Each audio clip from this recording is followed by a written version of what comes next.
आमंत्रण पत्र राजा दशरथ के नाम का लिखा। ध्यान पूर्वक सुनिएगा सब लोग, बड़ा दिव्य वृतांत है। हम भी जब अपने बच्चों का विवाह करें तो विवाह से पहले आमंत्रण पत्र में पहला आमंत्रण अपने इष्ट के नाम का लिखें। जो कार्ड हम छापते हैं, पहला कार्ड अपने इष्ट के नाम का लिखें। तो ऐसा ही हुआ महाराज। जो दूसरा आमंत्रण पत्र लिखा है वो राजा दशरथ के नाम का लिखा है, लेकिन राजा दशरथ को आमंत्रण पत्र भेजा नहीं महाराज। लिखा जरूर है, लेकिन उसे तकिए के नीचे रख दिया, भेजा नहीं महाराज। जबकि राजा जनक और राजा दशरथ मित्र हैं। राजा जनक जानते हैं कि राजा दशरथ के चार बेटे हैं जो विवाह के योग्य हैं, सुकुमार हैं, सुशील हैं, सर्वगुण संपन्न हैं। लेकिन उसके बाद भी राजा जनक ने राजा दशरथ को लिखा हुआ निमंत्रण पत्र नहीं दिया महाराज। क्यों नहीं दिया बताइए आप लोग, आप तो राम कथा के रसिक हैं। क्यों नहीं दिया बताइए? किसी को नहीं पता? हम बताते हैं। एक बार क्या हुआ, राजा जनक जो हैं वो बड़े विद्वान हैं, वेदों के ज्ञाता हैं, शास्त्रों के ज्ञाता है, पुराणों के ज्ञाता हैं। तो एक बार ब्रह्मलोक में ब्रह्मा जी ने एक बड़ी दिव्य सभा बैठाई और उस सभा में राजा जनक भी उपस्थित हैं और शनि महाराज भी उपस्थित हैं। ध्यान पूर्वक सुनिएगा सब लोग। तो राजा जनक और शनि महाराज के बीच में शास्त्रार्थ होने लगा। भयंकर शास्त्रार्थ जब हुआ तो राजा जनक ने शनि को शास्त्रार्थ में हरा दिया महाराज। अपनी हार को शनि सह न कर पाया और शनि ने अपनी वक्रीय दृष्टि डाली और राजा जनक के वो सारी बगिया को नष्ट कर दिया, भस्म कर दिया, जला दी वो बगिया महाराज। राजा जनक को जब पता चला कि मेरी बगिया जल चुकी है तो राजा जनक को बड़ा कष्ट हुआ, क्योंकि राजा जनक प्रकृति से अत्यंत प्रेम करते थे। और सत्य कहूं, जो प्रकृति से प्रेम करता है उसके जीवन में कभी कोई कष्ट नहीं आता। इसलिए प्रकृति से प्रेम करना सीखो। आज हम अपने स्वार्थ के कारणवश पेड़ों को नष्ट कर देते हैं। एक पेड़ को अगर नष्ट करते हो तो उसके बदले में 4 पेड़ लगाने का मन में भाव होना चाहिए महाराज। ये पेड़ सुरक्षित रहेंगे तो हम सुरक्षित रहेंगे, ये पेड़ सुरक्षित नहीं रहेंगे तो हम भी सुरक्षित नहीं रह सकते हैं। अभी कुछ दिन पहले आपने देखा था एक महामारी हमारे समाज में आई थी जिसका नाम था कोरोना महामारी। आई थी ना? सर्वाधिक मौतें कैसे हुई? ऑक्सीजन के कारण। बस ऑक्सीजन की उत्पत्ति कहाँ से होती है? इन पेड़ों से होती है महाराज। आज हमारे समाज में, हमारे शहर में पेड़ों की बड़ी कमी हो चुकी है। लोगों ने सारे पेड़ काट दिए हैं, जिस कारणवश ऑक्सीजन की कमियां हमें हो रही हैं महाराज। राजा जनक प्रकृति से अत्यंत प्रेम करते थे। राजा जनक ने देखा कि मेरी बगिया नष्ट हो गई है, रोने लगे राजन, और रोते रोते राजा ने अन्न ग्रहण करना छोड़ दिया। कुछ नहीं खाया राजा ने, भूखे प्यासे रहने लगे, शरीर शिथिल पड़ गया। और महाराज तभी अष्टवक्र जी राजा के पास आते हैं, कहते जनक चिंता मत करो, एक युति मेरे मन में आ रही है। बोले क्या युति आ रही है महाराज बताइए?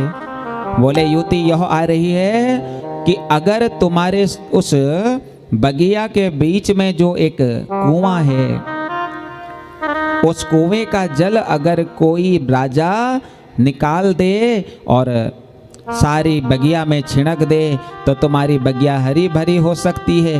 लेकिन जल निकालने का एक नियम है राजन। बोले कच्चे घड़े को कच्चे सूत के तागे पे बांध करके जो जल निकाल देगा और उसी जल को छिड़केगा, उससे तेरी बगिया पुनः हरी भरी हो सकती है। बड़े बड़े राजाओं को निमंत्रण दिया है। जनक राजा दशरथ को अभी निमंत्रण नहीं दिया, लेकिन सबको निमंत्रण दिया। सबने आकर के प्रयास किया महाराज, लेकिन कच्चे घड़े में कोई भी जल निकाल न पाया। अष्टवक्र ने जब राजाओं पर नजर घुमाई तो सारे राजा बैठे थे। अष्टवक्र ने कहा, राजा जनक, तेरे इन राजाओं के बीच में एक पराक्रमी राजा नहीं दिख रहा है, और वो है राजा दशरथ। वही पराक्रमी है, उसी को निमंत्रण भेजो। और जैसे ही राजा जनक ने राजा दशरथ को निमंत्रण भेजा ना, शर्त लिखी थी कि कच्चे सूत के धागे को कच्चे घड़े में लपेट करके जो भी जल ऊपर निकालेगा और वही जल जब छिड़क देगा तो उसी से बगिया हरी भरी हो जाएगी। और नीचे सारे राजाओं का नाम लिखा था, ये भी आया है, ये भी आया है। राजा दशरथ सोचने लगे, इतने बड़े बड़े पराक्रमी राजा अगर ये काम नहीं कर पाए, और अगर कहीं मेरे से भी ऐसा नहीं हुआ तो मेरे रघुकुल पर कलंक लग जाएगा, क्योंकि मेरे रघुकुल में आज तक कोई ऐसा राजा नहीं हुआ जो हारा हो महाराज। अगर कहीं आज मैं हार गया तो लोग क्या कहेंगे? चिंतित हो गए राजा। शिराना लिया और उसी शिराने में आमंत्रण पत्र रख दिया, और आमंत्रण पत्र रख करके राजा दशरथ चिंतित हो गए। सज्जनों, 7 दिन हो गए राजा दशरथ ने कुछ ग्रहण नहीं किया। 7वें दिन राजा दशरथ का जो मेहरी था, जो राजा दशरथ के घर में जो सफाई करता था, वो राजा के पास पहुंचता है और कहता है, क्या बात हो गई महाराज, 7 दिनों से आप भोजन नहीं कर रहे हो? दशरथ ने कहा, तुम्हें कैसे पता कि मैं 7 दिन से भोजन नहीं कर रहा हूं? मेहरी ने कहा, महाराज, तुम जो भोजन करते हो वही भोजन की थाली में जो भोजन बच जाता है, उसी भोजन को मैं करता हूँ। विगत 7 दिनों से राजन तुम्हारी थाली मेरे पास नहीं आ रही है, तो स्पष्ट है कि आप भोजन नहीं कर रहे हो। क्या बात हो गई, बताओ, क्यों नहीं कर रहे हो? राजा ने सारी बात बताई। ये सुन करके दशरथ का वो मेहरी कहता है, तुम चिंता मत करो, मैं तुम्हारे बदले में जाऊंगा, लेकिन तुम एक काम करो, तुम भोजन करो, भोजन थाली में उतना ही भोजन बचाना जितना प्रतिदिन बचाया करते थे, उसी भोजन को करके मैं तुम्हारे बदले में जाऊंगा। राजा ने भोजन किया, और भोजन करके वो जो भोजन बचा था थाली में, वही थाली मेहरी के पास पहुंची। मेहरी ने वही भोजन किया और भोजन करके सीधे सभा में पहुंचा। बड़े बड़े राजा बैठे हैं महाराज। पूछा गया, ये कौन है? अपना परिचय दिया, मैं राजा दशरथ का मेहरी हूं। क्यों आए हो? बोले, जिसलिए हमारे राजन को बुलाया था उसी लिए मैं आया हूं। सबने कहा, ये राजाओं की सभा है, इसमें मेहरी का क्या काम? अष्टवक्र कहने लगे, एक मौका दे दो।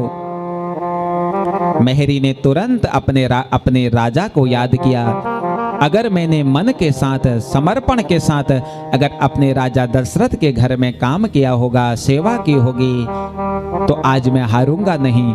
तुरंत एक सूत का धागा पकड़ा महाराज, एक कच्चा घड़ा पकड़ा और उस कच्चे घड़े में सूत के धागे को लपेटा, और घड़े को जैसे ही उस कुएं के अंदर डाला, तुरंत बाहर निकाल दिया और कलश भरा हुआ जल निकल गया, और वही जल पूरे बगीचे में छिड़क दिया और बगीचा हरा भरा हो गया महाराज। आज आमंत्रण पत्र लिखते लिखते राजा जनक के मन में भाव आया, अरे मैंने आमंत्रण पत्र राजा दशरथ के लिए भेज दिया, न जाने राजा दशरथ किस मेहरी को भेज दें, और न जाने कौन सा मेहरी इस धनुष को तोड़ दे, हमारी बिटिया सुकुमारी वहां कैसे रह पाएगी। ये सोच करके आज आमंत्रण पत्र नहीं दिया।